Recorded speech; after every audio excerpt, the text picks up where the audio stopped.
மிகவும் மகிழ்ச்சி அடைகிறேன். கர்த்தர் நம்ம அனைவரையும் இந்நாள் வரைக்கும் பாதுகாத்து பராமரித்து வழிநடத்தி இந்த மாதத்தின் கடைசி ஞாயிற்றுக்கிழமை காண முடிக்கிறது என்றிருக்கிறார். நாம் அனைவரும் எழுந்திருந்து வழிபாட்டுக்கு ஆரம்பமாக நம்ம தலைகளை தாழ்த்தி கடவுளை நோக்கி நாம் பார்ப்போம்.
எங்கள் கண்மலையும் மீட்பருமாகிய கர்த்தாவே, இதோ இந்த நாளுக்காக நன்றி செலுத்துகிறோம். இந்த மாதத்தின் இறுதி ஞாயிற்றுக்கிழமைக்கு நாங்கள் கடந்து வந்திருக்கிற ஒவ்வொரு பிள்ளைகளையும் இல்லங்களிலே இருக்கிற ஒவ்வொரு நபர்களையும் உடைய திருக்கரத்திலே அர்ப்பணிக்கிறோம்ப்பா. இவ்வழிபாட்டிலே ஆரம்பம் முதல் முடிவு பரியந்தவரை உங்களுடைய பிரசன்னம், உடைய பாதுகாப்பு எங்கள் அனைவரோடும் இல்லத்தில் இருக்கிற ஒவ்வொருவரோடும் காணப்பட உதவி செய்யும். இயேசுவின் மூலம் வேண்டுகிறேன் அன்பின் கடவுளை. இவ்வழிபாட்டிற்கு ஆரம்பமாக பாமாலையை 10வது பாமாலையை நாம் பாடுவோம். இல்லங்களில் இருந்தவாறு பாமாலையின் 10வது பாமாலை போற்றிடும் ஆத்மமே சிருஷ்டி கர்த்தரா என்ற பாடலை நாம்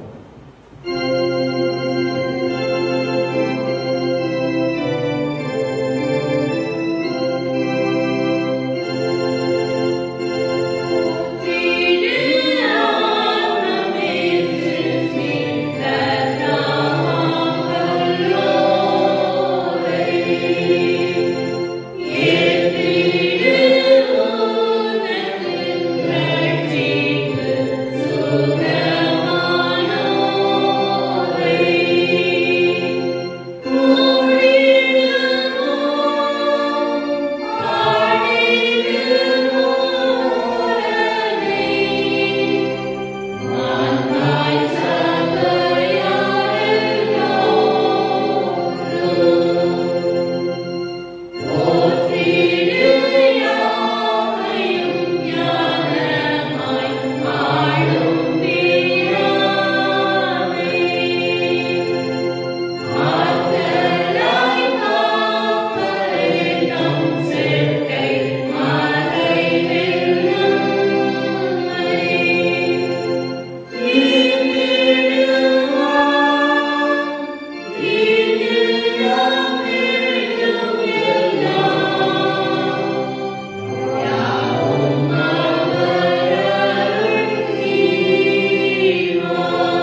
கொண்டு பண்ணினால் இதிலே கலிகூர்ந்து மகிழ கடவுளோம். ஆண்டவரே, எங்கள் உதடுகளை திறந்தருளும். அப்பொழுது எங்கள் வாழ்வுடைய புகழை அறிவிக்கும். பிதாவுக்கும் குமாரனுக்கும் பரிசுத்தாவிக்கும் மகிமை உண்டாதாக.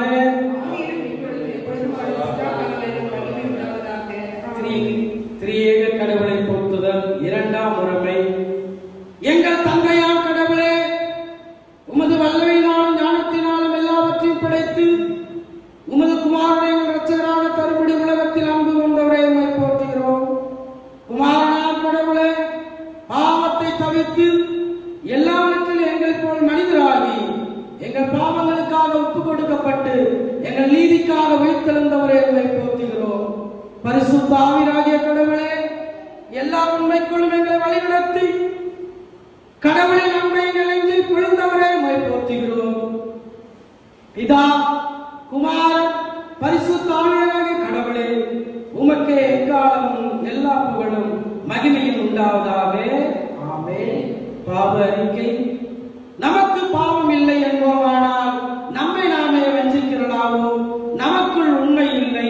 நமது பாவங்களை அறிக்கையிட்டால் பாவங்களை நமக்கு மன்னித்து எவ்வித அநீதி நீங்க நம்மை சுத்திகரிப்பதற்கு அவர் நம்பத்தக்க ஒரு நீதி உள்ளவர்.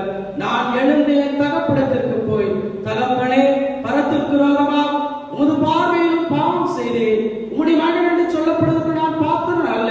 உம்முடைய வேலைக்காரன் ஒருவனை வைத்துக் கொள்ளும் என்று கடவுள் ராஜ்யம் சமீபத்திருக்கிறது. மனம் திரும்பி நற்செய்தியில் நம்பிக்கை வையுங்கள். நமது பலவீனங்களுக்காக பரிதவிக்க முடியாத பிரதராசனாக்கிறாமல் எல்லா விதத்திலும் நம்மை போல் சோதிக்கப்பட்டு பாவம் இல்லாத பிரதானாசர் நமக்கு இருக்கிறார். நாம் முழங்கால் படியிட்டு மௌனமாக நம்மை நாமே சோதனை செய்வோம்.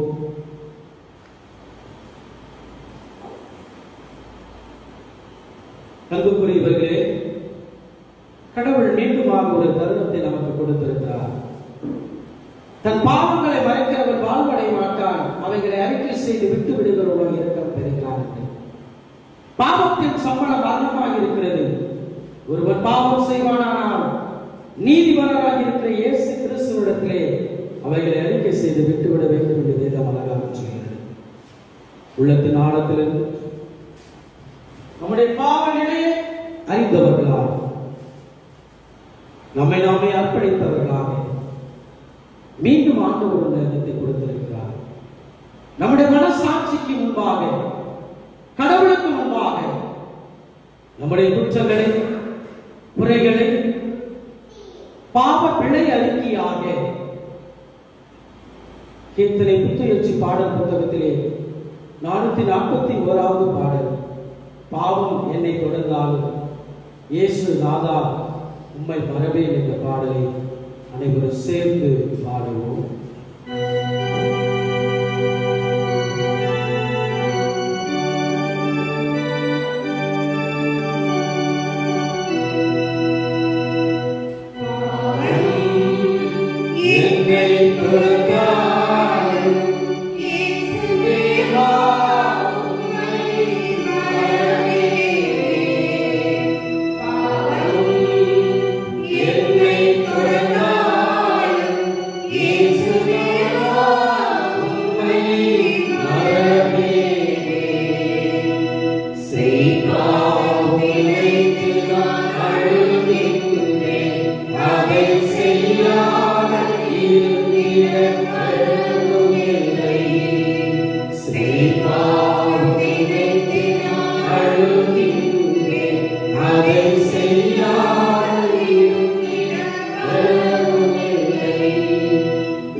உள்ளத்தில்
சர்வவல்லமை கடவுளுக்கு நாம் நமது பாவங்களை மிக தாழ்மையோடு இரண்டாம் முறையை அனைவரும் சேர்ந்து வாசிப்போம்.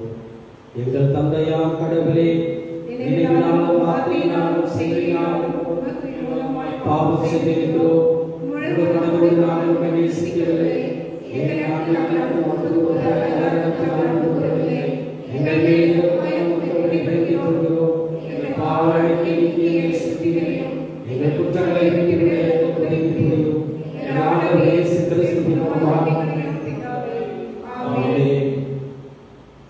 சர்வ வல்லமை மிகுந்த இரக்கமுள்ள ஆண்டவர் மன்னிப்பை பாவத்தை நமக்கு கட்டளையிட்டு வாழ்க்கையை சீர்படுத்தும் காலத்தையும் தமது பரிசுத்த ஆவி கிருபையும் தேற்றுதலையும் தந்தருள்வாராக. ஆமென். ஆண்டவரை துதியுங்கள். அமருவோம். கர்த்தரின் பெரிதான நாமத்திற்கு ஸ்தோத்திரம். இந்த ஆன்லைன் ஆராதனை மூலமாக அனைவரோடும் பேசிக் கொண்டிருக்கும் தேவனை ஸ்தோத்திரிப்போம். அகிலத்தின் ஆள்பவரை, பாதாளத்தை வென்ற இயேசுவை ஆராதிப்போமா? உயிரோடு எழுந்தவரை, ஜீவனின் அதிபதியை ஆராதிப்போம்.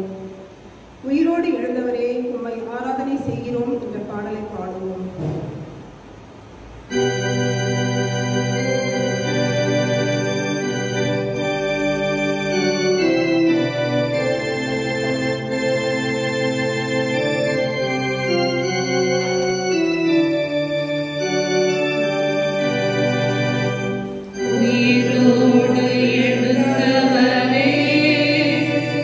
உம்மை ஆராதனை செய்கிறோம்.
ஆண்டவரே, அப்பா பிதாவே என்று கூப்பிடத்தக்கதான புத்திர ஸ்வீகார ஆலயங்களுக்கு கொடுத்தவரே, உம்மை நன்றியோடு உம்மை துதிக்கிறோம், உம்மை போற்றுகிறோம், உம்மை வாழ்த்துகிறோம் சுவாமி.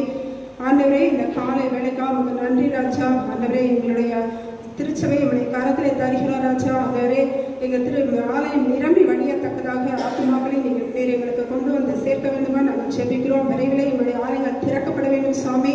ஆண்டவரே, ஆலயங்கள் திறக்கப்பட்ட சுவாமி, உங்களுடைய மந்தையிலே அநேக ஆடுகள் வந்து சேரத்தக்கதாக இந்த ஆலயம் நிரம்பி வழிய நீங்கள் கிருபை பாராட்டுங்க சாமி. எங்களுடைய சபை பெந்தகஸ்தே நாளில் இருந்தது போல கர்த்தாவே ஆதி திருச்சபை போல எங்கள் திருச்சபை மாற்றியல்ல வேண்டுமா நாங்கள் செபிக்கிறோம் அப்பா. இந்த ஆலயத்திலே கூட கர்த்தாவே உங்களுடைய அக்னி மழையை பொழிய வேண்டுமா நாங்கள் செபிக்கிறோம் அப்பா. எங்களை பரிசுத்தப்படுத்திக் கொள்ள எங்களுக்கு கிருபை தாருங்க. ஒவ்வொரு நாளும் எங்களை வழிநடத்தி வரணுமா செபிக்கிறோம். இந்த நேரம் முழுதும் கூட இருங்க, மீது நேரம் முழுதும் தமிழ் கூட இருந்து வழிநடத்த வேண்டுமா இயேசு கிறிஸ்துவின் மூலமே ஜெபிக்கிறோம் ஜீவனுள்ள பரமபிதாவே, ஆமென். திருமறை பாடல் படிக்க கேட்போம். படிக்கும்படியாக கொடுக்கப்பட்ட முதலாம் திருமறை பகுதி எசேக்கியேல் 33ஆம் அதிகாரம் வசனங்கள் 1 முதல் 11 வரை. எசேக்கியேல் 33 வசனங்கள் 1 முதல் 11 வரை. கர்த்தருடைய வார்த்தை எனக்கு உண்டாகி, அவர், மனுபுத்திரனே, நீ உன் ஜனத்தின் புத்திரரோடே பேசி அவர்களோடே சொல்ல வேண்டியதாவது, நான் தேசத்தின் மேல் பட்டயத்தை வரப்பண்ணுகையில் தேசத்தின் ஜனம் தங்கள் எல்லைகளில் உள்ள ஒருவனை அழைத்து அவனை தங்களுக்கு காவற்காரனாக வைத்த பின்பு இவன் தேசத்தின் மேல் பட்டயம் வருவதைக் கண்டு எக்காலம் ஊதி ஜனத்தை எச்சரிக்கும் போது எக்காலத்தின் சத்தத்தை கேட்கிறவன் அதை கேட்டும் எச்சரிக்கையாயிராமல் பட்டயம் வந்து அவனை வாரிக்கொள்ளுகிறது உண்டானால் அவனுடைய இரத்தப்பழி அவன் தலையின் மேல் சுமரும். அவன் எக்காலத்தின் சத்தத்தை கேட்டும் எச்சரிக்கையாய் இருக்கவில்லை, அவனுடைய இரத்தப்பழி அவன் பேரிலே சுமரும். எச்சரிக்கையாய் இருக்கிறவனோ தன் ஜீவனை தப்புவித்துக் கொள்ளுவான். காவற்காரன் பட்டயம் வருவதை கண்டும் அவன் எக்காலம் ஊதாமலும் ஜனங்கள் எச்சரிக்கப்படாமலும் பட்டயம் வந்து அவர்களில் யாதொருவனை வாரிக்கொள்ளுகிறது உண்டானால் அவன் தன் அக்கிரமத்திலே வாரிக்கொள்ளப்பட்டான். ஆனாலும் அவன் இரத்த ரத்தப்பழியை காவற்காரன் கையிலே கேட்பேன். மனுபுத்திரனே, நான் உன்னை இஸ்ரவேல் வம்சத்தாருக்கு காவற்காரனாக வைத்தேன். ஆகையால் நீ என் வாயினாலே வார்த்தையை கேட்டு என் நாமத்தினாலே அவர்களை எச்சரிப்பாயாக. நான் துன்மார்க்கனை நோக்கி, துன்மார்க்கனே, நீ சாகவே சாவா என்று சொல்லுகையில், நீ துன்மார்க்கனை தன் துன்மார்க்கத்தில் இராதபடி எச்சரிக்கத்தக்கதாக அதை அவனுக்கு சொல்லாமற் போனால் அந்த துன்மார்க்கன் தன் அக்கிரமத்திலே சாவான். ஆனாலும் அவன் இரத்தப்பழியை உன் கையிலே கேட்பேன். துன்மார்க்கன் தன் வழியை விட்டு திரும்பும்படி நீ அவனை எச்சரித்தும் அவன் தன் வழியை விட்டு திரும்பாமற் போனால் அவன் தன் அக்கிரமத்திலே சாவான். நீயோ உன் ஆத்துமாவை தப்புவிப்பாய். மனுபுத்திரனே, நீ இஸ்ரவேல் வம்சத்தாரை நோக்கி, எங்கள் துரோகங்களும் எங்கள் பாவங்களும் எங்கள் மேல் இருக்கிறது, நாங்கள் சோர்ந்து போகிறோம், நாங்கள் பிழைப்பது எப்படி என்று நீங்கள் சொல்லுகிறீர்கள். கர்த்தராகிய ஆண்டவர் உரைக்கிறது என்னவென்றால், நான் துன்மார்க்கனுடைய மரணத்தை விரும்பாமல் துன்மார்க்கன் தன் வழியை விட்டு திரும்பி பிழைப்பதையே விரும்புகிறேன் என்று என் ஜீவனை கொண்டு சொல்லுகிறேன். இஸ்ரவேல் வம்சத்தாரே, உங்கள் பொல்லாத வழிகளை விட்டு திரும்புங்கள், திரும்புங்கள், நீங்கள் ஏன் சாக வேண்டும் என்கிறார் என்று அவர்களோடே சொல்லு என்பதே. தேவனே, உமக்கு மகிமை உண்டாவதாக. நற்செய்தி பாடம் படிக்க கேட்போம்.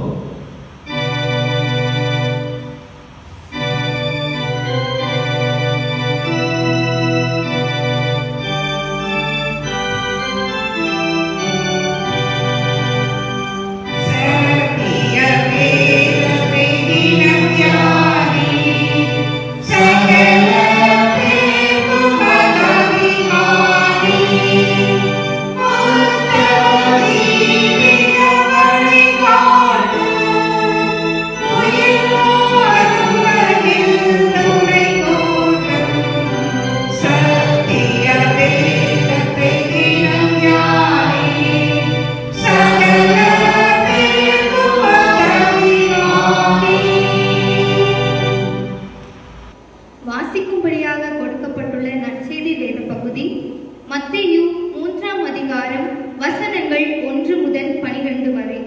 அந்நாட்களில் யோவான் ஸ்நானன் யூதேயாவின் வனாந்தரத்தில் வந்து, மனம் திரும்புங்கள், பரலோக ராஜ்யம் சமீபித்திருக்கிறது என்று பிரசங்கம் பண்ணினான். கர்த்தருக்கு வழியை ஆயத்தப்படுத்துங்கள், அவருக்கு பாதைகளை செவ்வை பண்ணுங்கள் என்று வனாந்தரத்திலே கூப்பிடுகிறவனுடைய சத்தம் உண்டென்று ஏசாயா தீர்க்கதரிசினால் சொல்லப்பட்டவன் இவனே. இந்த யோவான் ஒட்டகமயிர் உடையை தரித்து தன் அறையில் வார்க்கச்சையை கட்டி கொண்டிருந்தான். வெட்டுக்கிளியும் காட்டுத்தேனும் அவனுக்கு ஆகாரமாயிருந்தது. அப்பொழுது எருசலேம் நகரத்தாரும் யூதேயா தேசத்தார் அனைவரும் யோர்தானுக்கு அடுத்து சுற்றுப்புறத்தார் யாவரும் அவனிடத்தில் போய் தங்கள் பாவங்களை அறிக்கையிட்டு யோர்தான் நதியில் அவனால் ஞானஸ்நானம் பெற்றார்கள். பரிசேயரிலும் சதுசேயரிலும் அநேகர் தன்னிடத்தில் ஞானஸ்நானம் பெறும்படி வருகிறதை அவன் கண்டு, விரியன் பாம்பு குட்டிகளே, வரும் கோபத்துக்கு தப்பித்துக் கொள்ள உங்களுக்கு வகை காட்டினவன் யார்? மனம் திரும்புதலுக்கு ஏற்ற கனிகளை கொடுங்கள். ஆபிரகாம் எங்களுக்கு தகப்பன் என்று உங்களுக்குள்ளே சொல்லிக் கொள்ள நினையாதிருங்கள். தேவன் இந்த கல்லுகளினாலே ஆபிரகாமுக்கு பிள்ளைகளை உண்டு பண்ண வல்லவராயிருக்கிறார் என்று உங்களுக்கு சொல்லுகிறேன். இப்பொழுதே கோடரியானது மரங்களின் வேர் அருகே வைத்திருக்கிறது. ஆகையால் நல்ல கனி கொடாத மரங்கள் எல்லாம் வெட்டுண்டு அக்கினியிலே போடப்படும். மனம் திரும்பலுக்கேற்ற நான் ஜலத்தினாலும் உங்களுக்கு ஞானஸ்நானம் கொடுக்கிறேன். எனக்கு பின் வருகிறவரோ என்னிலும் வல்லவராயிருக்கிறார். அவருடைய பாதரட்சிகளை சுமக்கிறதற்கு நான் பாத்திரன் அல்ல. அவர் பரிசுத்த ஆவியினால் அக்கினியினாலும் உங்களுக்கு ஞானஸ்நானம் கொடுப்பார். தூற்றுக்கூடை அவர் கையில் இருக்கிறது. அவர் தமது களத்தை நன்றாய் விளக்கி தமது கோதுமையை களஞ்சியத்தில் சேர்ப்பார். பதரையோ அவியாத அக்கினியினால் சுட்டெரிப்பார் என்றான். வாசிக்கும்படியாக தெரிந்து கொள்ளப்பட்ட நற்செய்தி பகுதி வாசித்து முடித்தாயிற்று. கிறிஸ்துவை உமக்கு மாட்சி உரித்தாக. அருளுக்கு ஆயத்தமாக பாமாலையின் 249வது பாமாலை நல்மீட்பர் பட்சம் நெல்லு பிரச்சனைய வீரரே என்ற பாடலை நாம் அனைவரும் பாடுவோம்.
ஜெபம் செய்வோம்.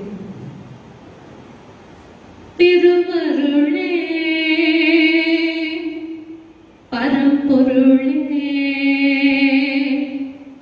திருச்சபையின் நாயகனே வந்தருள்வாய் வரம் அருள்வாய் அடியார் உள்ளத்தில் குடிபுகுவாய் அடியார் உள்ளத்தில் குடிபுகுவாய் வானுலகின் திடன் விசுவாசினா வையகத்தில் ஒரு சந்நியாசி பூமியிலே நான் பரதேசி பூமியிலே நான் பரதேசி ஓ பூமகனே என்னுள் பிரவேசி பூமகனே என்னுள் பிரவேசி திறந்து வைத்தேன் என் செவிக்கதவை திறவாமல் பூட்டுவாய் வாய்க்கதவை திறந்திடுவாய் என் மனக்கதவை திறந்திடுவாய் என் மனக்கதவை அடியார் உள்ளத்தில் குடிபுகுவாய் அடியார்கள் உள்ளத்தில் குடிபுகுவாய். பேசுகிறவர்கள் நீங்கள் அல்ல, பிதாவின் ஆவியானவர் உங்களிலிருந்து பேசுவார் என்று வாக்கு கொடுத்த வாக்கு மாறாத சர்வ வல்லமை உள்ள தெய்வமே, இந்த வேளையில ஆவியானவரே நீர் எங்களோடு பேசு, நாங்க அதை கேட்டு நடக்க உதவி செய்யும். இயேசுவின் மூலம் ஜெபம் கேளும் நல்ல பிதாவே, ஆமென். கர்த்தராகிய இயேசு கிறிஸ்துவின் பரிசுத்த நாமத்தினாலே உங்கள் அனைவருக்கும் இந்த காணொளி காட்சியின் வாயிலாக எங்களுடைய வாழ்த்துதலையும் வணக்கத்தையும் தெரிவித்துக் கொள்கிறோம். இன்று ஆலய ஆராதனை தேவன் கொடுத்த வார்த்தை, அது எசேக்கியேல் தீர்க்கதரிசி புஸ்தகம் 38வது அதிகாரம் 7வது வசனம். எசேக்கியேல் 38ஆம் அதிகாரம் 7வது வசனம். நீ ஆயத்தப்படு, உன்னுடனே கூடின உன் எல்லா கூட்டத்தையும் ஆயத்தப்படுத்து, நீ அவர்களுக்கு காவலாளனாயிரு. நீ ஆயத்தப்படு, உன்னுடனே கூடின உன் எல்லா கூட்டத்தையும் ஆயத்தப்படுத்து, நீ அவர்களுக்கு காவலாளனாயிரு. கர்த்தருக்குள் பிரியமானவர்களே, காலம் கடைசி காலம் என்று சங்குரைத்து சொல்லிக் கொண்டிருக்கிற காலங்களை வாழ்ந்து கொண்டிருக்கிறோம். அதிசீக்கிரமாய் வரப்போகிற நம்முடைய ஆண்டவராகிய இயேசு கிறிஸ்து திருச்சபைகளுக்கு கொடுக்கிற வார்த்தை, நீ ஆயத்தப்படு என்று சொல்லுகிறார். நீ ஆயத்தப்படு, உன்னுடனே கூடின உன் எல்லா கூட்டத்தையும் ஆயத்தப்படுத்து, நீ அவர்களுக்கு காவலாளனாயிரு என்று சொல்லுகிறார். ஆயத்தப்படு. எவ்வாறு திருச்சபை தன்னை ஆயத்தப்படுத்திக் கொள்ள வேண்டும் என்பதை நாம் பார்க்கலாம். ஆயத்தப்படுதல் என்றால் ஒரு மணவாளன் வரப்போறாரு. மணவாளன் வரும்பொழுது மணவாட்டி எவ்வாறு ஆயத்தப்படுத்திக் கொள்ள வேண்டும், ஆயத்தப்பட வேண்டும் என்பதை குறித்து நம்ம எல்லாருக்கும் தெரியும். ஒரு கல்யாணம், சாதாரண கல்யாணம் நடந்தா அந்த கல்யாணத்துக்கு அதிக செலவு ஆயிக்கொண்டே இருக்கும். அதுல மெயின் என்னன்னு பார்த்தோம்னா, மாப்பிள்ளை மேக்கப் பண்ணுவாங்க, பொண்ணு மேக்கப் பண்ணுவாங்க. 2 பேர்த்துக்கு ஆகிற செலவு தான் அதிகமா இருக்கும். எவ்வளவு அதிகம்னாலும் எவ்வளவு அதிகம் கொடுக்கறதுக்கும் மாப்பிள்ளை வீட்டாரும் தயாரா இருப்பாங்க, பெண் வீட்டாரும் தயாரா இருப்பாங்க. ஏன்னா அவங்கதான் பாயிண்ட் ஆஃப் அட்ராக்ஷன், அன்னைக்கு அவங்கதான் போக்கஸ். பெண்ணுக்கு அதிக நேரம் எடுத்து மேக்கப் பண்ணுவாங்க. ஏன்னா அன்னைக்கு எல்லாரும் பொண்ணு எப்படி இருக்குன்னு பார்ப்பாங்கன்னு சொல்லி. அருமையான திருச்சபை மக்களே, இன்று ஆண்டவர் சொல்லுகிறார், வெளிப்படுத்தின விசேஷம் 19ஆம் அதிகாரம் 7வது வசனத்துல, ஆட்டுக்குட்டியானவரின் கல்யாணத்திற்கு அழைக்கப்பட்டவர்கள் பாக்கியவான்கள் என்று சொல்லப்பட்டிருக்கிறது. ஆட்டுக்குட்டியானவரின் கல்யாணம், அந்த கல்யாணத்தின் மணவாளன் ஆட்டுக்குட்டியானவர். அவருடைய மணவாட்டி கொரிந்தியர் திருச்சபைக்கு பவுல் அதிகார் எழுதுகிறார், மணவாளனாகிய கிறிஸ்துவுக்கு கன்னிகையாகிய உங்களை நான் கொடுக்கிறதற்கு தேவனிடத்துல நான் வைராக்கியம் பாராட்டி கொண்டிருக்கிறேன். இதுல கன்னிகை என்று சொல்லப்படுகிற மணவாட்டி யார் என்று பார்த்தால் திருச்சபை. அந்த திருச்சபை எவ்வாறு ஆயத்தப்பட வேண்டும் என்று ஆவியானவர் விரும்புகிறார் என்று இந்த காலவேளையில நாம் பார்க்க போகிறோம். மத்தேயு எழுதின சுவிசேஷம் 25ஆம் அதிகாரம் முதல் 11 வசனங்கள் நம்ம அனைவருக்கும் தெரிந்த விஷயம். 10 கன்னிகைகளை குறித்தின உவமையை தேவன் சொல்லுகிறார். டாக்டர் ஃபின்லே அப்படின்னு சொல்லிட்டு ஒரு வேத ஆராய்ச்சியாளர் 20ஆம் நூற்றாண்டில் இந்த வேத ஆராய்ச்சிகளை பண்ணிக்கொண்ட இந்த 10 கன்னிகைகளோட ஆராய்ச்சிகளை செய்து எப்படி இப்படிதான் திருமணங்கள் நடந்திருக்குமோ அப்படின்னு சொல்லி ஆராய்ச்சி செய்து கொண்டிருந்தார். அவர்கள் சொல்லுகிறாங்க, நாங்க இதை குறித்து விசாரிக்கிறதுக்கு யூத முறைப்படி திருமணங்கள் எல்லாம் நைட்டு தான் நடக்குமா. நைட்டு நடக்கும்போது அவங்க எல்லாம் ஆயத்தப்பட்டு இருப்பாங்களாம். அது எப்படி என்று கரெக்டா பாக்குறதுக்காக இவர் அங்க போனாங்களாம். போகும்போது அந்த ரோட பிளாக் பண்ணி நிறைய பேரு டான்ஸ் ஆடிட்டும் சந்தோஷமா களி குடிட்டு இருந்தாங்க. என்னன்னு இவர் சரியா கவனித்து பார்க்கும் போது அங்க ஒரு மணப்பெண் இருந்தாங்க. மணப்பெண்ணை சுற்றிலும் நிறைய பேரு அதே போல நல்ல மேக்கப் போட்டுட்டு அதே போல இருந்தாங்க. உற்சாகமாக நடனம் ஆடி கொண்டிருந்தாங்க. அப்பொழுது இவர் போய் அவங்கள்ட்ட கேட்டாங்கன்னா, என்ன விசேஷம் அப்படின்னு சொல்லிட்டு, எங்க ஊர்ல கல்யாணம் இப்படிதான் நடக்கும். மணப்பெண்ணை அலங்கரித்துக் கொள்ளுவாங்க. மணப்பெண்ணை போல அந்த ஊர்ல இருக்கிற எல்லாரும் தங்களை அலங்கரித்துக் கொள்ளுவாங்க. மணவாளன் வருவாங்க. வர்ற நேரம் யாருக்குமே சொல்லப்படாது. மணவாளன் வர்ற நேரத்துல என்னைக்கு வேணாலும் வரலாம். இன்னைக்கு நைட்டு வரலாம், நாளைக்கு நைட்டு வரலாம், ஒரு வாரம் கழித்து கூட வரலாம். ஆனா இந்த மணவாட்டி ஆயத்தமாகி கொண்டே இருக்க வேண்டும். மணவாட்டி கூட இருக்கிற இந்த கன்னிகைகள் எல்லாரும் ஆயத்தப்பட்டு கொண்டே இருக்க வேண்டும். திடீர்னு ஒரு நாள் மணவாளன் வருகிறார், ஒருத்தர் ரோட்ல ஓடிட்டு வந்து சொல்லுவாங்க. அப்படி ஓடிட்டு வந்து சொல்லும் போது யாரெல்லாம் ஆயத்தமா இருக்கிறாங்களோ அவங்க எல்லாம் மணவாளனோட போவாங்க. இதுல என்ன ஸ்பெஷாலிட்டி? மணவாட்டி, அதாவது திருச்சபையாகிய மணவாட்டிய உரிமை கொண்டாடுறதுக்கு ஆண்டவர் வரப்போகிறார். ஹல்லேலூயா. உரிமை கொண்டாடு. ஒரு கணவனுக்கு மனைவி மேல எவ்வளவு உரிமை இருக்கும் என்பதை நம்ம எல்லாரும் அறிந்த விஷயம். பரிசுத்த ஆலயத்துல வைத்து நீதான் கணவன் மனைவி என்று தேவ சன்னிதானத்துல வைத்து வாக்கு கொடுக்கும் பொழுது எவ்வளவு உரிமை பாராட்டுகிறோம் கணவன் மனைவியிடம், மனைவி கணவனிடம். அதே போல அந்த எடுத்துக்காட்டுக்காக தான் தேவன் ஆதாம் ஏவாள் குடும்ப வாழ்க்கையை அமைத்து இந்த வெளிப்படுத்தின விசேஷத்துல ஆட்டுக்குட்டியானவரின் கல்யாணத்திற்கு அழைக்கப்பட்டவர்கள் என்று இந்த குடும்பத்தை குறித்து தேவன் அவ்வளவு வைராக்கியம் பாராட்டுகிறார்.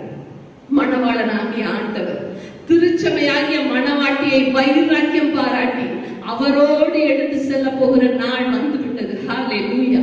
அருமையான திருச்சபை மக்களே, அந்த மணவாளன் வருகிற நேரம் மிகவும் சமீபம் சமீபம் சமீபம்.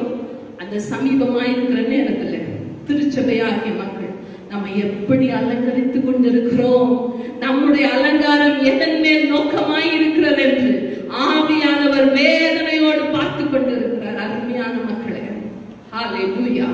நாம் நினைக்கலாம் இந்த கொள்ளை நோயினால் ஆலயங்கள் அடைக்கப்பட்டது என்று. ஆனால் ஆவியானவர் சொல்லுகிற காரியம், ஆலயங்கள் அடைக்கப்பட்டதற்கு காரணம் திருச்சபையில தேவனுக்கு பிரியமில்லாத காரியங்கள், தேவன் அருவருத்ததின் நிமித்தமாகவே தேவன் ஆலயங்களை பூட்டி போட்டார். ஹalleluya, ஹalleluya. இது தேவன் உணர்த்தின வார்த்தை. ஹalleluya. திருச்சபையில தேவனுக்கு பிரியமில்லாத அருவருப்புகளில் மக்கள் அதன் மேல ஆசைப்பட்டு அதையே நோக்கமாக கொண்டு ஓடிக்கொண்டிருந்ததினால் தேவன் தாமே வைராக்கியம் பாராட்டி, என் திருச்சபை நான் சொந்தமாக்கி கொள்ள போகிற என் திருச்சபை இவ்வாறு இருப்பது எனக்கு இஷ்டமில்லை என்று சொல்லி தேவன் பூட்டியதுதான் இந்த ஆலயங்களை. அதற்கு காரணம் தான் இந்த கொள்ளை நோயெல்லாம். மனந்திரும்பு திருச்சபையே என்று உரைப்பதற்காகவே தேவன் இந்த காலை வேளையில உங்களோடு பேசிக் கொண்டிருக்கிறார். ஹalleluya. இந்த வேளையில அலங்கரித்துக் கொள்ள வேண்டும். ஒவ்வொரு திருச்சபையும் எவ்வாறு அலங்கரித்துக் கொள்ள வேண்டும் என்று ஆவியானவரோட நான் கேட்டுக்கொண்டேன். ஏசப்பா, எப்படி அலங்கரித்துக் கொள்ளணும் சாமி அப்படின்னு அழகா ஆவியானவர் சொல்லி கொடுத்தாங்க. சங்கீதம் 93வது அதிகாரம் 5வது வசனம், பரிசுத்தமானது நித்திய நாளாக என் ஆலயத்தின் அலங்காரமாய் இருக்கிறது. பரிசுத்தத்தை விரும்புகிற ஆண்டவர், நான் பரிசுத்தர் நீங்களும் பரிசுத்தராயிருங்கள் என்று சொல்லுகிற சர்வ வல்லமையுள்ள ஆண்டவரை சேவித்துக் கொண்டிருக்கிறோம். ஹalleluya. என்னை போல பரிசுத்தம் யாருக்கு சொல்லி காட்டுங்கன்னு சொல்லி சவால் விட்ட ஆண்டவரை சேவித்துக் கொண்டிருக்கிறோம். ஹalleluya.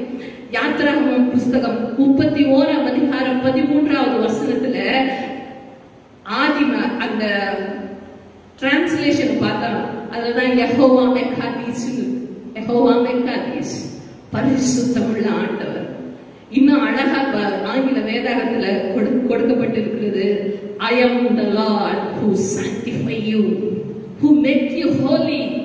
நான் தான் உன்னை பரிசுத்தமாக்க முடியும் என்று சொல்லுகிற தெய்வத்தை ஆராதித்துக் கொண்டிருக்கிறோம். அருமையான திருச்சபையே, மணவாளனை எதிர்கொண்டு போக காத்துக் கொண்டிருக்கிற மணவாட்டியே, அந்த பரிசுத்தம் உங்களிடம் உண்டா என்று ஆவியானவர் அந்த காலைகளில் உங்களிடம் கேட்கிறார். ஹalleluya, ஹalleluya. லாக்டவுன் வந்துருச்சு, 5 மாசமா வீட்டுல இருக்கிறோம். ஆராதனைக்கு போகிற அவசரம் கிடையாது, கிளம்புகிற நேரம் கிடையாது.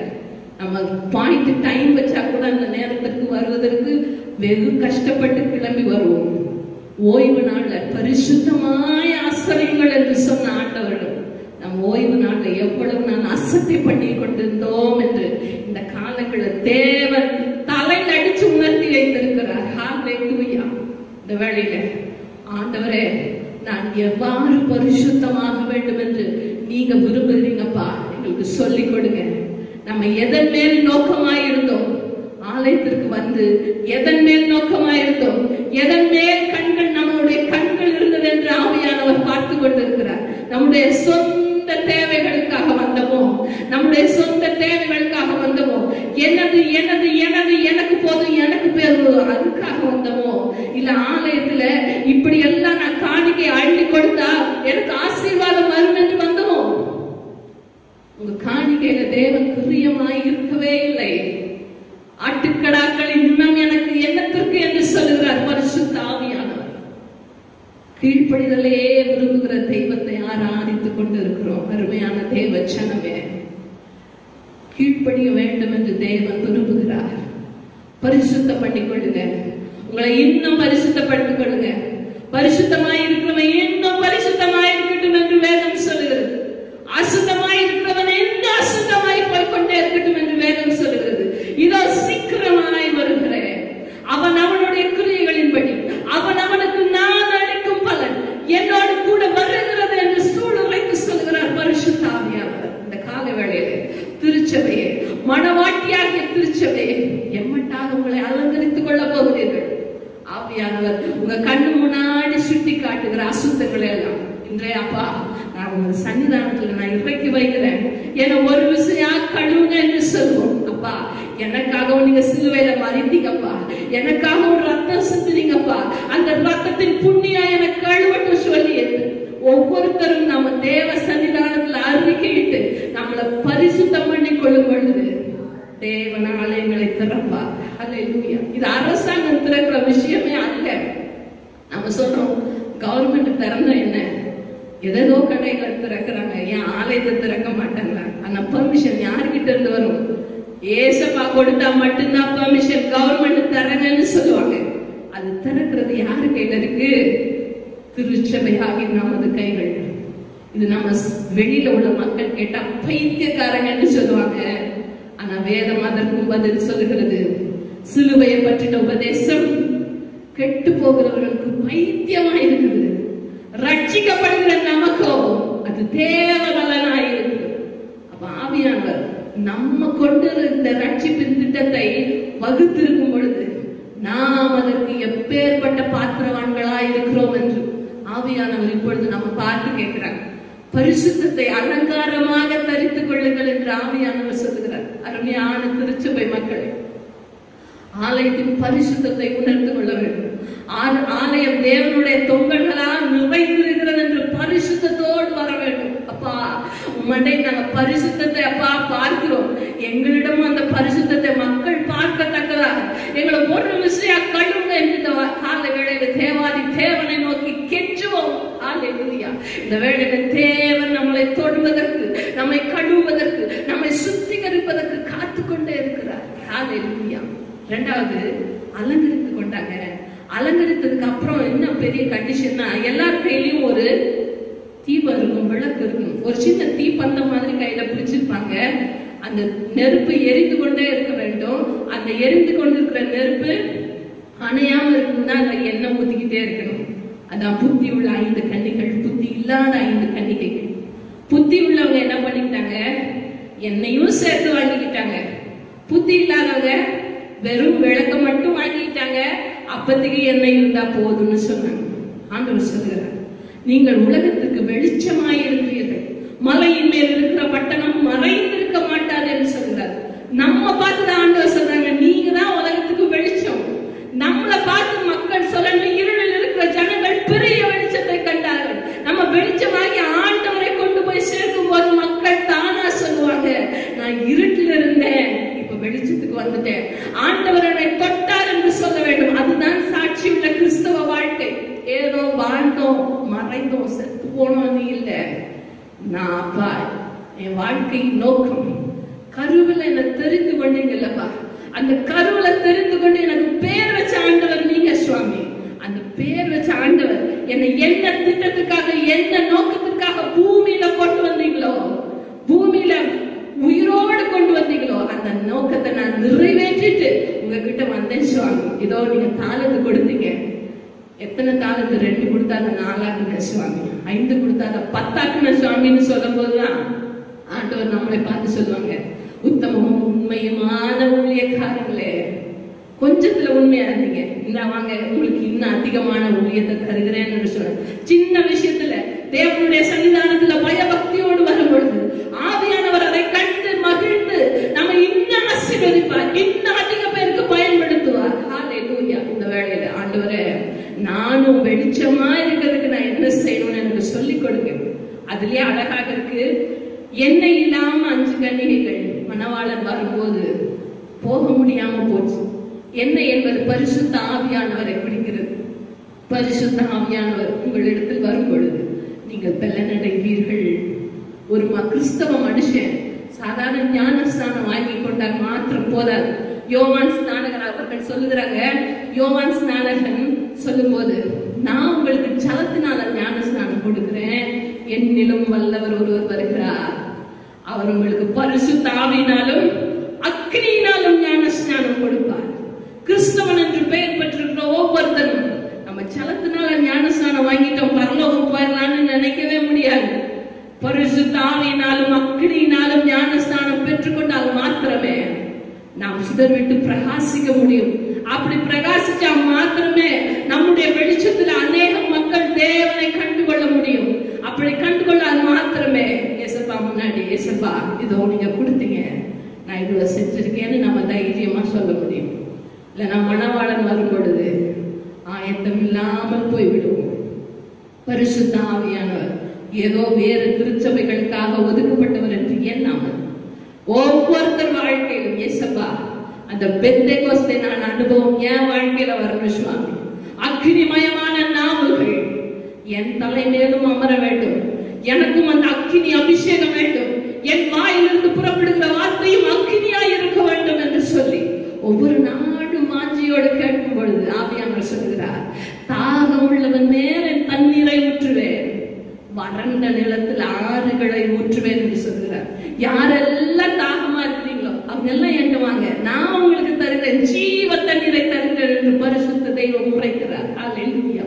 இந்த வேளையில நம்ம எல்லாரும் கேட்போம், ஆவியானவரே என்னுடைய விளக்கு அணைந்து போகாதபடி பரிசுத்த ஆவியானவருடைய என்னைய வாழ்க்கை முழுவதும் நிரம்பி வழி ஆவியானவர் உதவி செய்யுங்க, என் பாத்திரம் நிரம்பி வழி எனக்கு உதவி செய்யுங்கப்பா என்று கேட்போம். அப்பொழுதுதான் மணவாளன் வரும் பொழுது ஆயத்தமுடைய கன்னிகைகளாக ஆயத்தப்பட்ட மணவாட்டியாக அவருக்கு எதிர்கொண்டு போக முடியும்.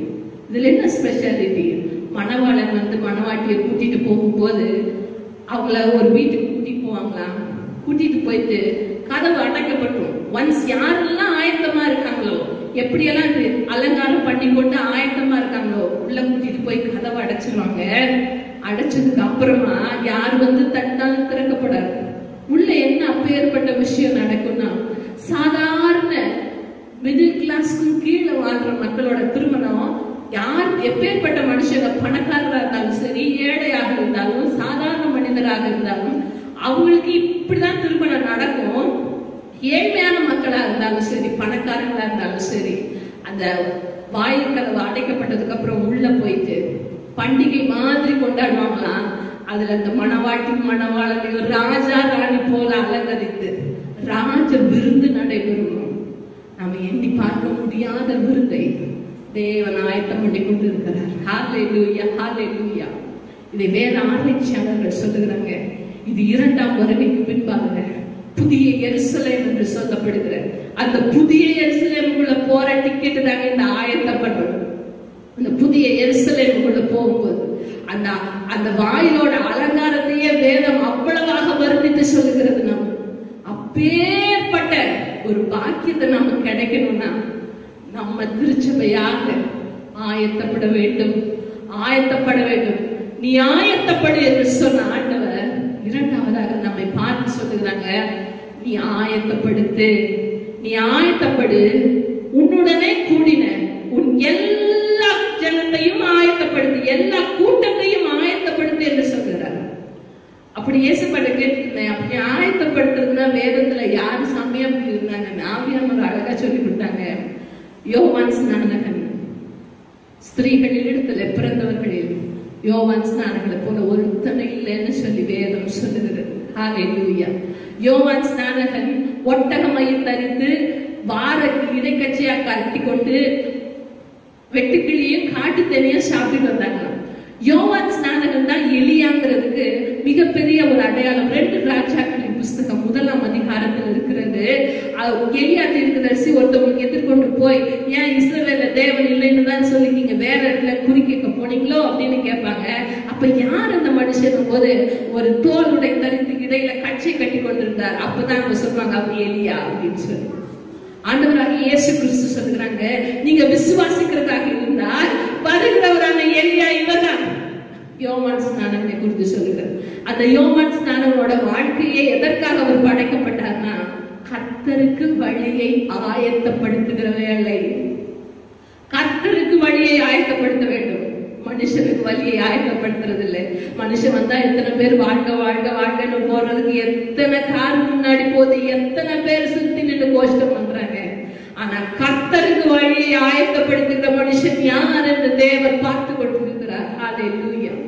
கர்த்தருக்கு வழியை ஆயத்தப்படுத்துகிற மனிதனாக யோவான் ஸ்நானகன் பூமியிலே பிறப்பிக்கப்பட்டான். வழியை ஆயத்தம் பண்ணுவதற்காகவே பிறந்த மனிதன் தன்னுடைய வேலையை என் தெய்வத்திற்கு முன்பதாக அவ்வளவு பயபக்தியோடு செய்தார். யோவான் ஸ்நானகனை கேட்கிறாங்க, நீங்க செய்யற எல்லாத்தையும் பார்த்தா நீங்க தான் மேசியாவோ, நீங்க தான் கிறிஸ்துவோ என்று கேட்கிறாங்க. யோவான் ஸ்நானகன் அதுக்கு அழகாக வேதத்துல பதில் சொல்லுகிறாங்க, மணவாளன் மணவாட்டியை உடையவனே மணவாளன். அது வேதத்துல யோவான் 3ஆம் அதிகாரம் 29ஆம் வசனத்துல இருக்குது. மணவாளனை உடையவனே மணவாளன். மீதி எல்லாரும் மணவாளனோட சத்தத்தை கேட்கிறவங்க. அப்படி சத்தத்தை கேட்கிறவங்கள நான் அவருடைய சத்தத்தை கேட்டதற்காக சந்தோஷப்படுறேன்னு சொல்லுவாங்க. அப்போ நான் இல்ல இந்த மணவாளன், நான் வழியை ஆயத்தம் பண்ண வந்திருக்கேன் அப்படின்னு சொல்லிட்டு மனம் திரும்புங்கள். அவர் சொன்ன வார்த்தைகளில் அதிகம் மனம் திரும்புங்கள், பரலோக ராஜ்யம் சமீபித்திருக்கிறது என்று சொன்னார். ஹல்லேலூயா. அப்பொழுது பரிசேயரும் சதுசேயரும் வந்து நாங்க என்ன செய்யணும், எங்களுக்கும் ஞானஸ்நானம் கொடுங்க அப்படின்னு சொல்லும் போது விரியன் பாப்பு குட்டிகளே அப்படின்னு சொன்னாங்க. என்ன சம்பந்தமே இல்லை, அவங்களும் சாதாரண மனுஷங்க தானே அப்படின்னு யோசிக்கலாம். ஆனா பரிசேயர் என்பவர்கள் யார் என்றால் மோசையின் நியாயப்பிரமாணத்தை அப்படியே படிச்சு கரைச்சு குடிச்சவங்க. அந்த தோரா என்றெல்லாம் அந்த சட்டத்தை அப்படியே படித்து கரைச்சு குடிச்சு அதன்படியே வாழணும்னு நினைக்கிறவங்க. வேத ஆராய்ச்சியாளர்கள் என்ன சொல்றாங்கன்னா, they practice more than oral laws. அவங்க ரிட்டன் லாவை விட வாய்மொழியா வந்த சடங்காச்சாரங்களுக்கு அதிக முக்கியத்துவம் கொடுத்தார்களாம். தேவனிடம் மக்கள் வருவதற்கு தடை பண்றதுக்கு இப்படிதான் இருக்கணும், இப்படிதான் இருக்கணும், இப்படிதான் இருக்கணும். எருசலேம் தேவாலயத்துக்கு வெளியில காசுக்காரங்களுடைய பலகையை தேவன் உடைத்தெறிந்தார் என்று வேதம் சொல்லுகிறது. அப்படின்னா அப்படி காசை அந்த குருவிய எவ்வளவு விலைக்கு விற்கலாம்னு சாமி சொன்னா அது 5 மடங்கா 4 மடங்கா வித்தா தேவனுக்கு பிரியமாக இருக்குமா? ஹல்லேலூயா. கர்த்தருக்குள் பிரியமானவர்களே, ஆவியானவர் சொல்லுகிற விஷயத்தை திருச்சபைக்கு அறிவிக்க வேண்டிய இடத்திலிருந்து சொல்லுகிறேன். ஆலயத்திற்குள்ளாக தேவனுடைய நாமத்தை சொல்லி நாம ஏலம் விடுறோமே, தேவனுக்கு பிரியமா இருக்குமா? தேவன் விரும்புகிற காரியம் எதுவா? திருச்சபை மக்களே, தேவன் பிரியப்படாத விஷயத்தை, தேவன் பிரியப்படுத்துகிற விஷயம் 1,000,000 உண்டு. நாம் பிரியமில்லாத விஷயத்தை செய்கிறோமே, தேவன் அந்த இடத்துல மகிமைப்படுவாரா? என் அருமையான ஜனமே, தேவன் காசுக்காரருடைய பலகை ஏன் உடைச்சாங்க? அவருக்கு அது இஷ்டம் இல்லை. என் ஐஸ்வர்ய சம்பன்னர், அவருடைய தேவையை அவர் சந்தித்து கொள்வார். அவருடைய ஆலயத்திற்கு அவர் எல்லாவற்றையும் கொண்டு வந்து சேர்ப்பார். ஆவியானவர் சொல்லிக் கொடுத்த விஷயத்தை உங்களோடு பகிர்ந்து கொண்டிருக்கிறேன். ஹல்லேலூயா. ஆயத்தப்படுத்து மனம் திரும்புகிற ஒரே பாவி நிமித்தம் பரலோகத்தில் மிகுந்த சந்தோஷம் உண்டாயிருக்கும். ஹல்லேலூயா. ஆபிரகாம் எங்களுக்கு தகப்பன் என்று சொல்லாதீர்கள் என்று வேதத்துல யோவான் ஸ்நானகர் சொல்லியிருக்காங்க. நான் மூதாதையர் கிறிஸ்தவங்க, அவங்க எல்லாம் எனக்கு கிறிஸ்தவங்க, இவங்களை எனக்கு தெரியும், அவங்க எதுவுமே நமக்கு டிக்கெட் கிடையாது பரலோகம் போறதுக்கு. நீங்க என்ன செஞ்சீங்க என்று ஆவியானவர் கேட்கிறார். கிறிஸ்தவன் என்று பெயர் பெற்றிருக்கிற நீங்கள் என்ன செய்தீர்கள் என்று, உங்களை எப்பேற்பட்ட பரிசுத்தத்திற்கு உள்ளாக்கினீர்கள் என்று ஆவியானவர் கேட்கிறார். எப்பேற்பட்ட அலங்காரம் உங்களுக்கு அலங்காரமாய் இருக்கிறது என்று ஆவியானவர் கேட்கிறார். நம் வீட்டில் இருந்து வெளிவருகிற சத்தம் எப்பேற்பட்ட சத்தமாய் இருக்கிறது. அஞ்ஞானிகளை போல என் வீட்லயும் அதே டிவி சத்தம், அதே சினிமா சத்தம், அதே சீரியல் சத்தம் வெளியில போச்சுன்னா நான் கிறிஸ்தவன் என்று சொல்வதில் எந்த அளவுக்கு நியாயம் இருக்கிறது என்று ஆவியானவர் சொல்கிறார். வெளியில கிறிஸ்தவர்கள் என்று பூசிக்கொண்டிருப்பது தேவனுக்கு பிரியமில்லாத காரியம். அதுதான் ஆண்டவர் சொல்றார், ஆபிரகாம் எனக்கு தகப்பன்னு சொல்லாதீங்க. இப்பேற்பட்ட வாழ்க்கை வாழ்ந்துட்டு எனக்கு ஆபிரகாமின் தேவன் என்னுடைய தேவன், ஆபிரகாம் எனக்கு தகப்பன்னு சொல்லாதீங்க.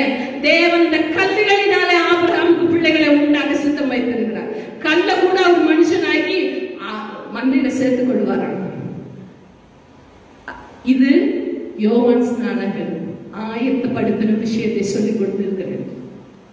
நீ ஆயத்தப்படு, உன்னுடனே கூடின உன் எல்லா கூட்டத்தையும் ஆயத்தப்படுத்து. 3வது, நீ அவர்களுக்கு காவலாளனாயிரு. காவலாளர். கொரோனா வைரஸ் வந்துச்சு, வந்ததுக்கு அப்புறம் மெயின் பர்டன் நிறைய வேலை செஞ்சது யாருன்னு பார்த்தா இந்த போலீஸ்ல உள்ளவங்க தான், காவலாளர்கள் தான். ஏன்னா சமூகத்துல இது பரவக்கூடாது, இது யாருக்கும் இன்னும் தாக்கம் அதிகமாயிடக்கூடாது. இடத்துலயும் ரோந்து பணியில போயிட்டு மீறி வெளியில வர்றவங்களை கர்டைன் பண்ணி அவங்கள போக சொல்லி இதெல்லாம் செய்து கொண்டிருக்கிறவங்க யாருங்க? காவலாளர்கள். வேதம் சொல்லுகிற காவலாளர்கள் யார் என்று நம் வேதத்துல முதல் வேத பாடமாக படித்தோம். எசேக்கியேல் 33வது அதிகாரம். கர்த்தருடைய வார்த்தை எனக்கு உண்டாகி அவர், மனுபுத்திரனே,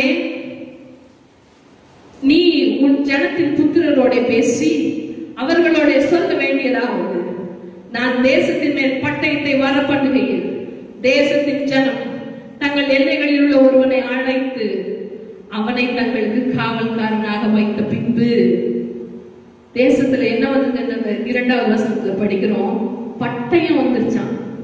பட்டயம் வந்ததுக்கு அப்புறம் ஒருத்தர் கூப்பிட்டு நீங்க எனக்கு காவலாளனா இருந்து சொல்றாங்க.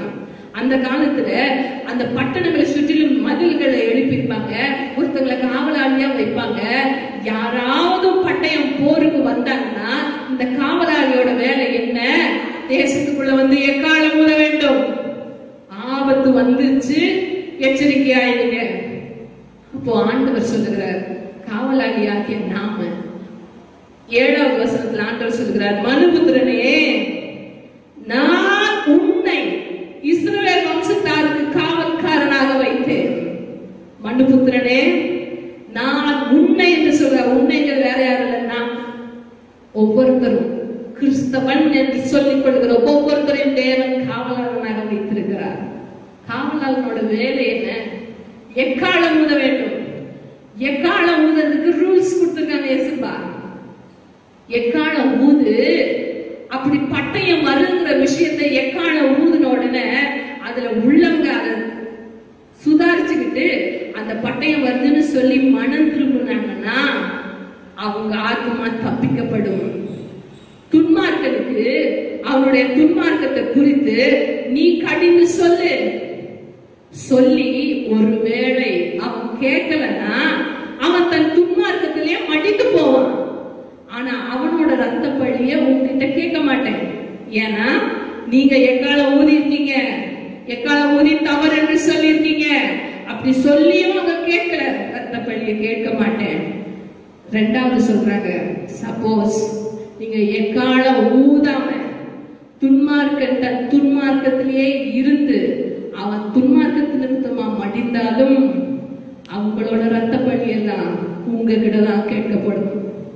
ஏன்னா உங்ககிட்டதான் பட்டயம் வருதுங்கிற விஷயத்த முதல்ல காட்டியிருக்கேன். கொள்ளை நோய் வந்ததுக்கு காரணம் நம்ம அனைவருக்கும் தெரியும். பரிசுத்த வேதத்துல எத்தனையோ 1000 வருஷங்களுக்கு முன்பதாக தேவன் சொன்ன வார்த்தைகள், கொள்ளை நோய் வரும், என்னுடைய வருகைக்கு அடையாளம்னு சொன்னாங்க இல்லையா? அந்த கொள்ளை நோய் வருங்கிற பட்டயம் வருங்கிற விஷயம் காவலாளர்களாக ஒவ்வொருத்தருக்கும் நமக்கு தெரியும். அப்படி கொள்ளை நோய் வந்ததுக்கு அப்புறம் நம்ம எத்தனை பேர்த்துக்கிட்ட இது கர்த்தருடைய வருகை அடையாளம் என்று சொல்லி இருக்கிறோம்? காவலாளர் வேலை நம்ம எப்படி செஞ்சிருக்கோம்? போய் உன்னோட கூடின எல்லா கூட்டத்தையும் ஆயத்தப்படுத்துன்னு சொன்னாங்க. எனக்கு தெரிஞ்ச மக்கள், உங்களுக்கு அறிமுகமான மக்கள், உங்க வீட்டிலேயே இன்னும் கர்த்தரிடம் சேராத மக்கள், அவங்க கிட்ட எல்லாம் நம்ம சொல்லியிருக்கோமா? நம்ம இங்க இருந்து எங்கெங்கயோ பணம் அனுப்புறோம், எங்கெங்கிருந்தோ ஊழியத்தை தாங்குறோம்னு சொல்றோம். ஆனா என்ன சேர்ந்த மக்களிடம், எனக்கு அறிமுகமான ஃப்ரெண்ட்ஸிடம், எவ்வளவோ பிசினஸ்ல நமக்கு ஃப்ரெண்ட்ஸ் இருக்காங்க. ஆனா கர்த்தரை சொன்னா அதனால பிரச்சனை வந்துருமோன்னு சொல்லி எவ்வளவு பாலிஷ்டா நம்ம பேசிக்கொண்டு இருக்கிறோம். காவலாளர் வேலை செய்யாமல் இருக்கிறோமே. அவர்கள் மரித்தார், அவர்கள் ரத்த பழியை தேவன் நம்மிடம் தான் கேட்பார். ஹல்லேலூயா. அடுத்தது அதே அதிகாரத்துல 11வது வசனத்துல கர்த்தராகிய ஆண்டவர் உரைக்கிறது என்னவென்றால், நான் துன்மார்க்கனுடைய மரணத்தை விரும்பாமல் துன்மார்க்கன் தன் வழியை விட்டு திரும்பி பிழைப்பதையே விரும்புகிறேன் என்று என் ஜீவனை கொண்டு சொல்லுகிறேன். இஸ்ரவேல் வம்சத்தாரே, உங்கள் பொல்லாத வழிகளை விட்டு திரும்புங்கள், திரும்புங்கள், நீங்கள் ஏன் சாக வேண்டும் என்கிறார் என்று அவர்களோட சொல்லு என்றார். துன்மார்க்கத்திலேயே சாகிறது எனக்கு இஷ்டம் கிடையாது. ஏன்னா ஒவ்வொருத்தரும் மனம் திரும்ப வேண்டும் என்று தேவன் விரும்புகிறார். ஏன்னா நாம் அது துன்மார்க்கம்னு சொல்லிட்டா அவங்க இருதயத்தை மாற்றுவதற்கு பரிசுத்த ஆவியானவர் காத்து கொண்டிருக்கிறார். சொல்றதுதான் நம்ம வேலை, கிரியை செய்கிறது பரிசுத்த ஆவியானவர். அவங்க எல்லாம் சாகிறது எனக்கு இஷ்டம் இல்லை. நான் படைத்த ஒவ்வொரு மகனையும் மகளையும் நான் நேசிக்கிறேன். அவர்கள் என்னை அறியாவிட்டாலும் நான் அவர்களுக்காகவும் ரத்தம் சிந்தினேன். நேற்று ஒரு வீடியோ பார்த்தேன், The Fifth Sparrow அப்படின்னு சொல்லி 2 காசுக்கு 5 அடைக்கலான் குருவிகளை வாங்குறாங்க அப்படின்னு சொல்லி ஒரு வாக்கியத்தை வைத்து ஒரு ஐயா சொல்லிட்டு இருந்தாங்க. 2 காசுக்கு 5 அடைக்கலான் குருவினா 1 காசுக்கு 2. அப்போ 2 காசுக்கு 4 கிடைக்கணும். அந்த 4 கூட எக்ஸ்ட்ரா ஒன்று கொடுப்பாங்க, ஃப்ரீ ஆஃப் வேல்யூ. அதுக்கு 5வது ஸ்பேரோவுக்கு அந்த அடைக்கலான் குருவிக்கு மதிப்பே கிடையாது. It is not at all a valued one. மீதிக்கு தான் காசு கொடுத்தோம், இது எக்ஸ்ட்ரா, நம்ம ஊர்ல கொசுறு போடுற மாதிரி. அப்படியே அந்த அடைக்கலான் குருவிக்கும் நான் சாப்பாடு கொடுப்பேன்னு சொன்னாங்க. நீங்க நினைக்கலாம், என்ன நினைச்சு பார்க்கறதுக்கு ஆளே இல்லை, நான் வேல்யூவே இல்லாத மனுஷன், என்ன கூட தேவன் நேசிப்பாரா என்று யோசிக்கலாம். ஆனால் தேவன் சொல்லுகிறார், நான் படைச்ச மனுஷன், என்னோட சாயலினால உருவாக்கப்பட்ட ஒவ்வொருத்தரையும் நான் நேசிக்கிறேன். ஒவ்வொருத்தருக்காகவும் என்னுடைய சரீரத்திலிருந்து ஒவ்வொரு சொட்டு ரத்தமும் அவங்களுக்காக சிந்தப்பட்டது. அந்த ரத்தத்தின் புண்ணியத்தை விசுவாசிக்கிற ஒவ்வொருத்தருக்கும் நித்திய ஜீவன் நிச்சயம் என்று சொல்லுகிறார் பரிசுத்த ஆவியானவர். நம்மளுடைய வேலை காவலாளனா இருக்கிற வேலையை செய்தோமா என்று பரிசுத்த ஆவியானவர் திருச்சபையை பார்த்து கேட்கிறார். அடுத்து 12வது வசனத்திலிருந்து அப்படியே 4 வசனங்களை பார்த்தா, ஒருத்தர் நீதிமானா இருந்து நான் ரொம்ப கரெக்ட் வேதத்தின் படி ஃபுல்லா வாழ்ந்துட்டேன்னு சொல்லி நீதியே இருந்து அந்த லாஸ்ட் 11th hourல தப்பு செஞ்சுட்டாங்கன்னா அவங்களுக்கு நீ போய் உணர்த்து.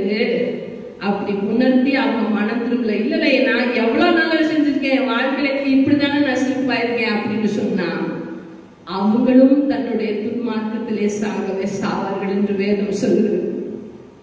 நான் இவ்வளவு நாள் நல்லதா இருக்க வரைக்கும் இல்ல, முடிவு பரியந்தம் நிலை நிற்பவனே ரட்சிக்கப்படுவான் என்று வேதம் சொல்லுகிறது. அப்படி நீதிமானா இருக்கிறவன், இயேசுப்பா நான் உண்மையா இருக்க, என் ஜீவனை உங்க கையில கொடுக்கும் வரைக்கும் என் வாழ்க்கையில நான் உண்மை உள்ள ஓட்டத்தை ஓட வேண்டும் சுவாமி என்று சொல்லி தேவ சன்னிதானத்துல நம்ம ஒப்படைப்போம்.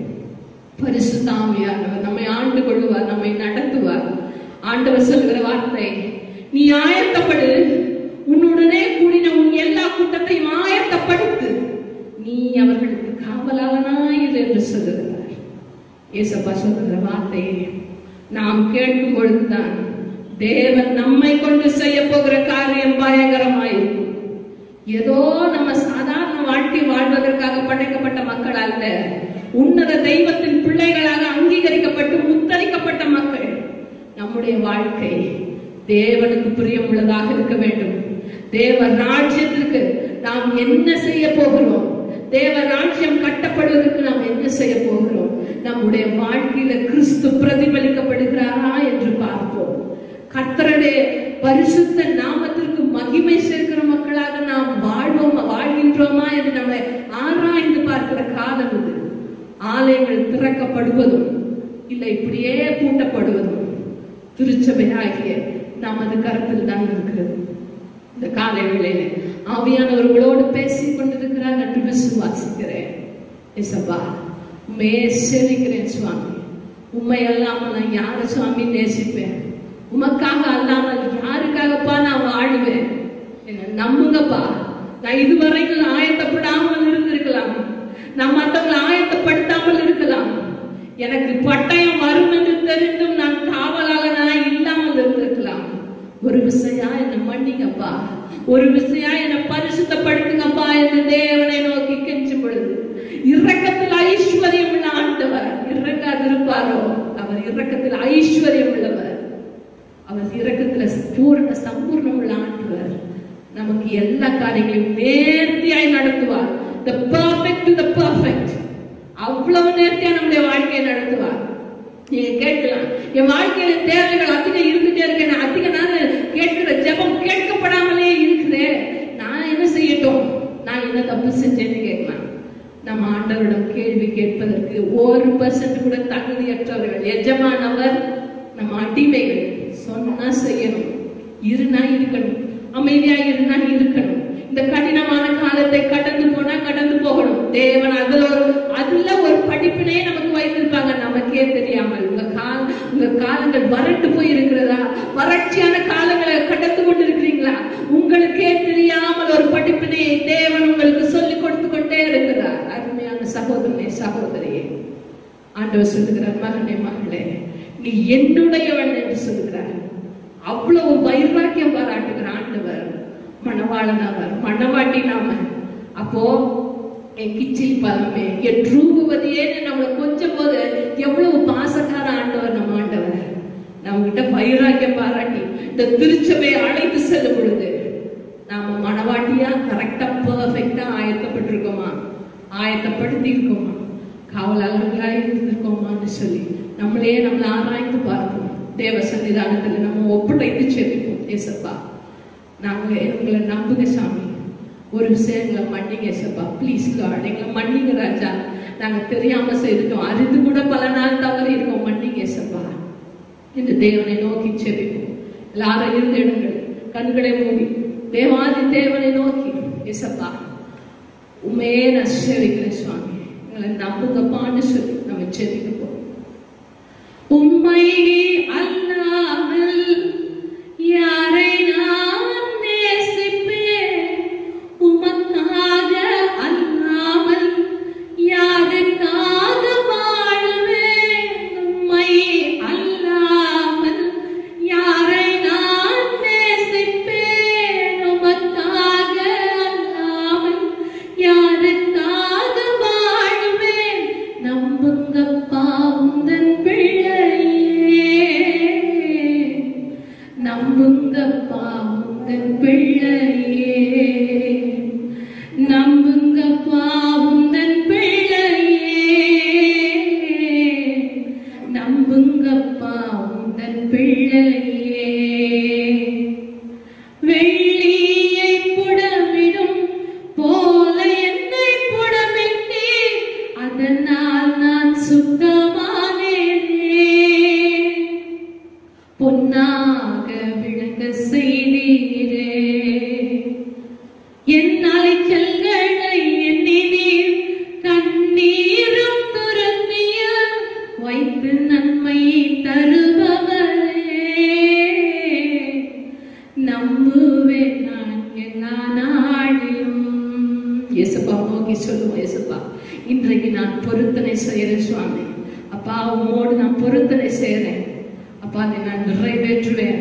என் தேவாதி தேவனுக்காக நான் ஆயத்தப்படுவேன், என் தேவாதி தேவனுக்காக நான் ஆயத்தப்படுத்துவேன், என் தேவாதி தேவனுக்காக நான் காவலாளனாய் இருப்பேன் என்று சொல்லி பொருத்தனைகள் நிறைவேற்றி ஸ்தோத்திரங்கள் செலுத்துவேன். பொருத்தனைகள் நிறைவேற்றி ஸ்தோத்திரங்கள் செலுத்துவேன். ஆராதித்து உம்மை உயர்த்துவேன். நம்புங்கப்பா உந்தன் பிள்ளையே, ஆராதித்து உம்மை உயர்த்துவேன். நம்புங்கப்பா உந்தன் பிள்ளையே. உம்மை பாடாத நாட்களும் இல்லையே, உம்மை தேடாத நாட்களும் இல்லையே, உம்மை பாடாத நாட்களும் இல்லையே, உம்மை தேடாத நாட்களும் இல்லையே. உம்மை அல்லாமல் யாரை நான் நேசிப்பேன், உமக்காக அல்லாமல் யாருக்காக வாழுவேன். உம்மை அல்லாமல் யாரை நான் நேசிப்பேன், உமக்காக அல்லாமல் யாருக்காக வாழுவேன். நம்புங்கப்பா உந்தன் பிள்ளையே, நம்புங்கப்பா உந்தன் பிள்ளையே, நம்புங்கப்பா உந்தன் பிள்ளையே, நம்புங்கப்பா உந்தன் பிள்ளையே. ஹalleluya. உம்மை துதிக்கிறோம் ராஜா. யெகோவா மெக்காதிஸ், பரிசுத்தத்தில் ஐஸ்வர்யம் உள்ளவரே, பரிசுத்தத்தில் பரிசுத்தமானவரே, உம்மை துதிக்கிறோம். இந்த காலங்களில் அப்பா ஓய்வு நாளை பரிசுத்தமாய் ஆசீர்வதிங்கள் என்று எங்களுக்கு சொல்லிக் கொடுத்த ஆண்டவரே, பரிசுத்தமுள்ள தெய்வமே, இதோ எங்களை அப்படியே உங்களுடைய சன்னிதானத்துல அப்பா அர்ப்பணிக்கிறோம். எங்களை ஒரு விசையாக பரிசுத்தப்படுத்துங்கப்பா. நீங்க விரும்புகிற பரிசுத்தம் எங்க வாழ்க்கையில் அவர் ஆவியானவரே உங்க விஷயங்கப்பா. ஹalleluya. இந்த வேளையில அப்பா நீர் கொடுத்த உமது வார்த்தைகளை கேட்டுக்கொண்டிருக்கிற ஜனம் யாராக இருந்தாலும் உமது கரம் அவர்கள் மீது அமரட்டும் சுவாமி. ஹalleluya.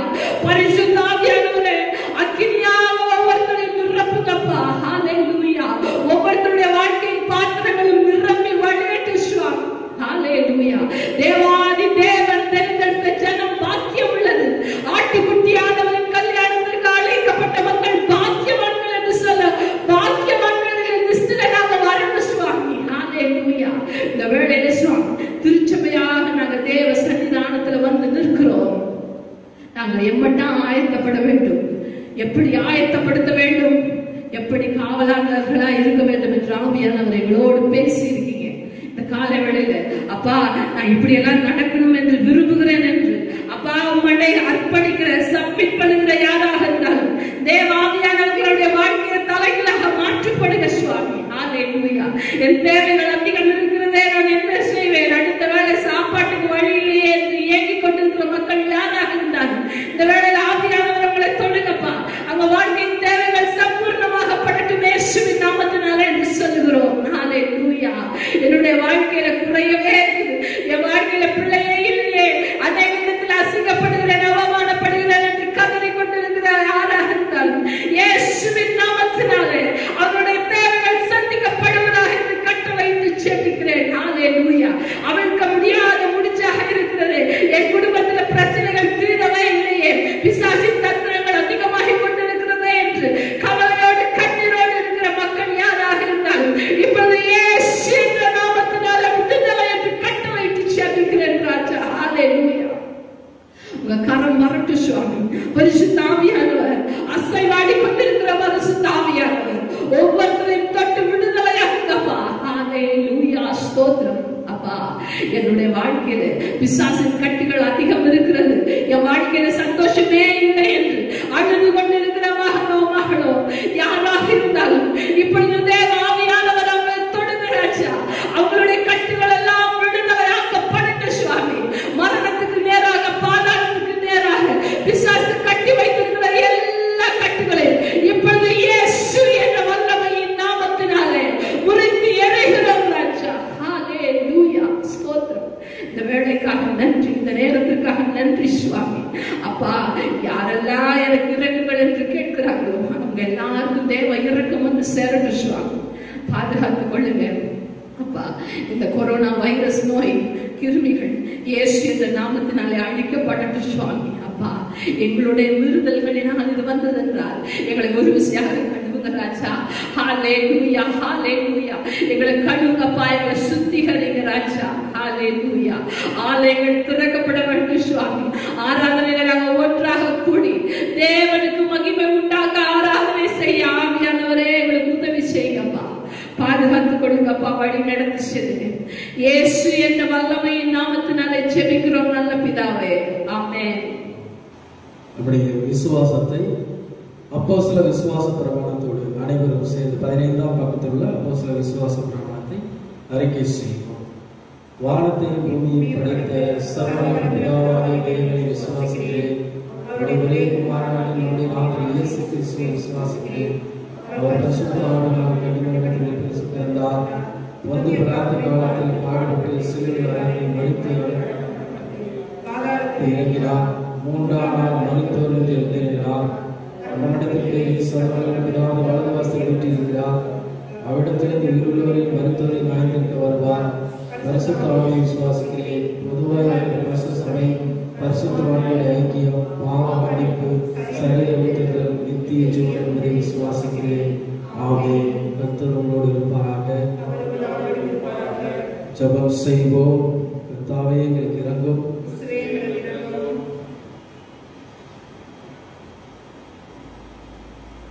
சமாதானத்திற்காக நாம் அனைவரும் ஜெபிப்போம். சமாதானக்காரரும் ஏக சிந்தை விரும்புகிறவாறு கடவுளே, உம்மை அறிவதே நித்திய ஜீவன், உம்மை சேவிப்பதே மெய் சுவாதீனம். தேவரே தஞ்சமாய் கொண்டிருக்கும் ஒரு அடியார்கள் நாங்கள் எந்த விரோதங்களோடும் வல்லமையினாலும் பயப்படாதிருக்கும்படி எங்கள் சத்துருக்கள் செய்கிற எல்லா பிரயத்தங்களையும் வென்று எங்களை ஆண்டவர் இயேசு கிறிஸ்துவின் வல்லமையினால் எங்களை காப்பாற்றி அருளும். ஆமென். தேவ கிருபைக்காக ஜெபிப்போம்.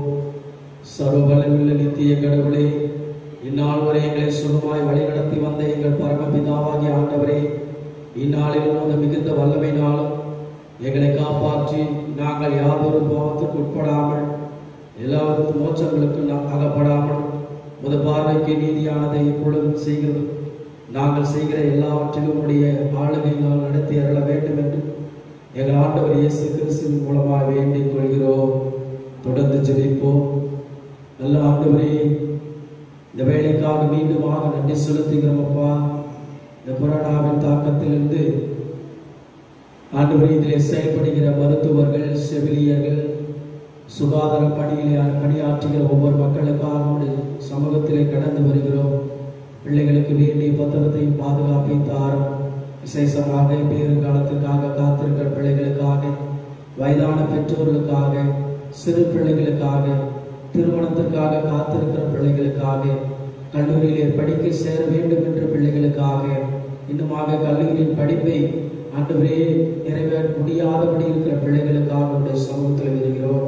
அது மாத்திரமல்ல, தொழில் செய்கிற மக்களுக்காக, கடினமான இடங்களிலே பணியாற்றுகிற சூழ்நிலைகள் இருக்கிற மக்களுக்காக, ஆண்டவரே இந்த கொரோனா தாக்கத்திலிருந்து வறுமையிலே வாடிக்கொண்டிருக்கிற உதவக்கூடிய கரங்களை ஏற்படுத்தி தரும்படியாகும். அப்படிப்பட்ட மக்களுக்காக உடைய சமூகத்திலே வேண்டுதல் செய்கிறோம். அப்பா, எல்லாவற்றுக்கும் மேலாக ஆண்டவரே திருச்சபை மக்களுக்காக, திருச்சபை தலைவர்களுக்காக, ஆண்டவரே எல்லா விதமான காரியங்களுக்காக ஜெபிக்கிறோம். அப்பா, எல்லாவற்றையும் உடைய திருக்கரத்திலே அர்ப்பணித்த மக்களாக நாங்கள் செயல்படவும், கேட்ட செய்தி ஒரு காதலை கேட்டு மற்றொரு காதலை விட்டு விடாதபடி இருதயத்தின் ஆழத்திலிருந்து பதித்துக் கொள்ளவும், அந்த சிந்தனைப்படி நாங்களும் செயல்படக்கூடியவர்களாக, மனம் திரும்புவதற்கு ஏற்ற கனிகளை கொடுக்கக்கூடியவர்களாகவும், மனம் திரும்புவதற்கு ஏற்ற செயல் வடிவம் காட்டக்கூடிய மக்களாக எங்களை ஒவ்வொருவரையும் வழிநடத்தத்தக்க கிருபை தருவதற்காக ஸ்தோத்திரம். அப்படிப்பட்ட கிருபை தந்ததற்காக நன்றி செலுத்துகிறோம். வழிநடத்துங்க, ஆசீர்வதிங்க சுவாமி. உடைய திருக்கரத்தில் எங்கள் அனைவரை ஒப்பு கொடுத்து ஜெபிக்கிறோம். ஆண்டவர் கற்பித்த இறைவேண்டல் ஜெபத்தை அனைவரும் சேர்ந்து சொல்வோம். மரமண்டலுக்கு எங்கள் பிதாவே, நாமம் பரிசுத்தப்படுவதாக, ஆட்சி வருவதாக, சித்தம் பரம்பரையிலே செயல்படுவதிலும் செயல்படுவதாக, எங்களுக்கு விரோதமாய் குற்றம் செய்கிறார்கள் மன்னிக்கிறவர்கள் எங்கள் குற்றங்களை மன்னியும், எங்களை சோதனைக்கு பிரவேசிக்க பண்ணாமல் தீமையை ரட்சித்துக் கொள்ளும். ஆட்சியும் வல்லமையும் மகிமையும் என்றென்றைக்கு உடையதே. ஆமென். நமது ஆண்டவராக இருக்கிற இயேசு கிறிஸ்துவின் பிதாவாகிய தேவனுடைய அன்பு, தூய ஆவியானவர் அணிவிக்கும் விசேஷமாக நம் அனைவரோடும் இந்த நாள் கடந்து கொண்ட ஒவ்வொரு பிள்ளைகளோடும், இதை பார்த்த ஒவ்வொரு நபர்களோடும் இன்று நின்று கர்த்தருடைய வருகை மட்டும் நீடித்து நிலைத்திருப்பாராக.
இந்த நாளில் ஆண்டவருடைய பிள்ளைகள் இந்த வழிபாட்டிலே கலந்து கொண்டதற்காக நன்றி செலுத்துகிறோம்.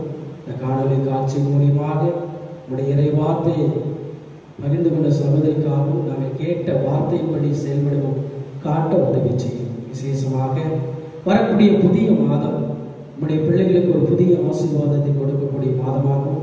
இந்த மாதத்தின் மீது உள்ள நாட்களையும் நம்முடைய திருக்கரத்தில் அர்ப்பணித்து அவர்களை வழிநடத்தும்படியாக சொல்லிக்கிறோம். இயேசுவின் மூலம் வேண்டி நிற்கிறேன் அன்பின் கடவுளே. ஆமென். கர்த்தர் உங்களோடு இருப்பாராக.